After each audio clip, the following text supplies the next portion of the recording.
This is one of my boys' basketballs. So let's hold the basketball, okay? And I'm just gonna take my kind of regular setup and just sort of make a backswing here. So I get to hopefully what would look like kind of top of the backswing position. Now, if I wanted to throw this basketball down towards the green, I don't think I'm gonna reach the green of the flag, but in that direction, let's go through how I would do that. And this is really gonna lead on to then what we do in the golf swing. So first of all, let's go up to the top of my sort of backswing here. Now from this position, I'm gonna hold my body in position. I'm not gonna move my legs, I'm not gonna move my chest, I'm not gonna move my shoulders. All I'm gonna do with my hands and arms, I'm gonna throw the basketball down towards the ground, okay? And obviously when I do that, it's just gonna kind of pop back up. So let me show you what that would look like. We go here, and then with my hands and arms, you can see me just throwing that basketball down towards the ground. Hopefully looks pretty straightforward. I'd love you to do this. I'm sure you're not gonna have a basketball to hand, but maybe after this video, go and try this. So that basketball was going down towards the ground and straight back up again. It wasn't going out towards my target. But watch what would happen if from the top of my swing, I still try and throw the basketball down towards the ground. But as I do that, I'm gonna rotate my body out towards the target. So I'm gonna try and finish kind of in this position, which would look hopefully like the end of a goal swing. So all I'm doing now is I'm throwing the basketball down to the ground, but I'm rotating my body towards the target. Well, that would look more like this. Okay. Sort it out towards the target. Maybe not exactly, but it was definitely different. Okay, I'm just gonna do that once more so you can see. So I'm gonna go back, I'm gonna throw it down and turn. Okay, and there we see the basketball now going a little straight that time. Definitely not making it towards the green, but you can see how different that was. So in that little demonstration, my hands and arms were kind of responsible for the down part, and my body was kind of responsible for making it go towards the target. Now, what happens in a lot of golf swings, and we'll obviously grab a golf club in a moment, is we think too much about what our hands and arms are doing. So in a golf swing sense, many of you would do this. You would go up here, and with your hands and arms, you'd be thinking about how can I, with my hands and arms, throw this ball towards the target. So you can see me moving my hands and arms in a very different direction, more out in this direction. So if I do that, if I try and move the basketball sort of out towards the target with my hands and arms, and then I use my body as well, we get something that looks a bit more like this. Now you can see the basketball has gone way off to the left because my hands and arms tried to move the club out and then my body turned. My sequencing was way out and it went left. So obviously now I've got my golf club. So if I took a setup towards this golf ball, and what I'm gonna do now is I'm gonna try and make that poor move. From here, I'm gonna try and feel like the hands and arms help the golf club move towards the target. This is what so many of you are doing. Then as you use your body, look where the club head's gone. Way on the outside. So what happens from here? We cut across it, or the body starts to stall. If the body stalls, it often jumps.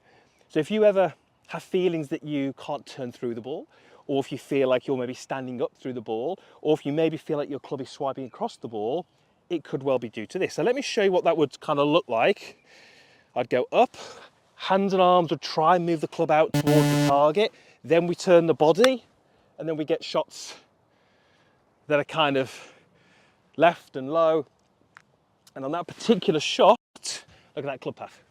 Hopefully that camera's picking that up, minus 12.1 degrees. So on that particular swing, my club traveled left of target by 12 degrees. Let me go ahead and show you a different shot, and then we're gonna go through a really simple drill that you can do to sort of help build this sort of into your golf swing.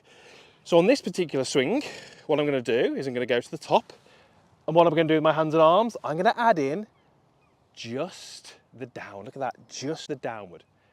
They're not moving that club towards the ball, they're moving that club down towards the ground.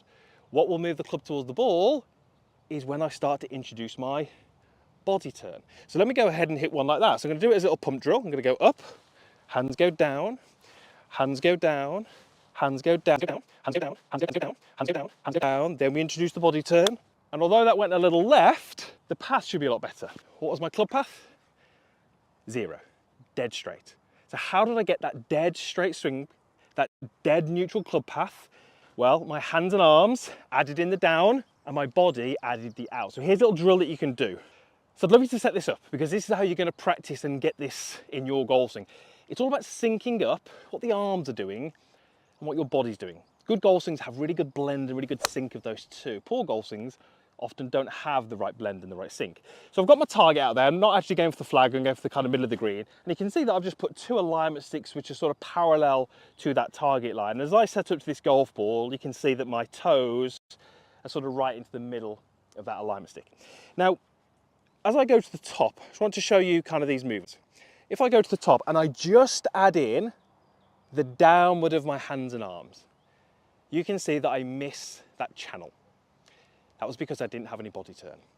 What's probably more common is that many of you from here will try and move the club and the hands towards the ball, and then as you add the body turn, you're going to get into this position. You can see I've missed the channel again, but on the other side. This is the one that's so common, that steep, that over the top swing that so many of you will be struggling with.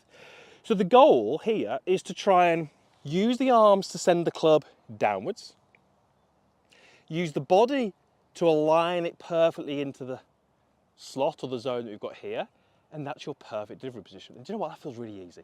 It's just a case of pushing the hands down and rotating the body and getting that blend together.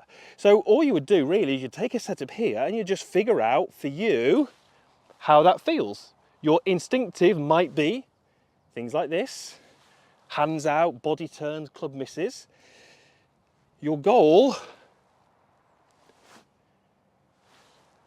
is this.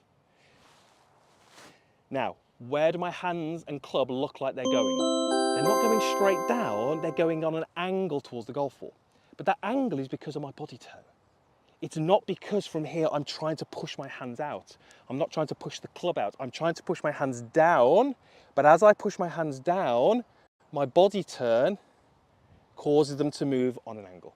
So I can simply set up here and just rehearse hands down, body turns. Hands down, body turns. And those 2 movements are going to get you into this perfect delivery. Club shaft is level with the ground. My club is into that zone from my viewpoint. Probably fairly close from yours as well, but we're really looking at it from your viewpoint. This is key, because from here, what have I got? I've got a perfect delivery where I can now deliver the club with a neutral path. It's going to stop me having a steep downswing. It's going to stop me coming over the top. It's going to stop me swiping across it. It's going to get rid of those pulls, those slices, those fades, those weak shots. It's going to give you much more consistent contact, much straighter ball flights. And then once you have basically sort of trained those movements, then you would take out the pause and build up to kind of full speed. So let's go ahead and see if we can hit one into the middle of that green. I've still got that zone there because that's helping me. But think about that basketball. I'm trying to push my hands down and let the body rotate and bring the club back in front of me. Okay, much easier to hit a shot when you're not stopping, and that one should be pretty perfectly into the middle of the green. Just drifting a little bit right, getting a little closer. And what did that movement give me in terms of a club path? 0.9, dead straight. Dead straight club paths gives dead straight shots. Dead straight shots make the game much easier to play. So think about that basketball. Let's go ahead and do that drill. Grab a ball, throw it down to the ground, add some turn,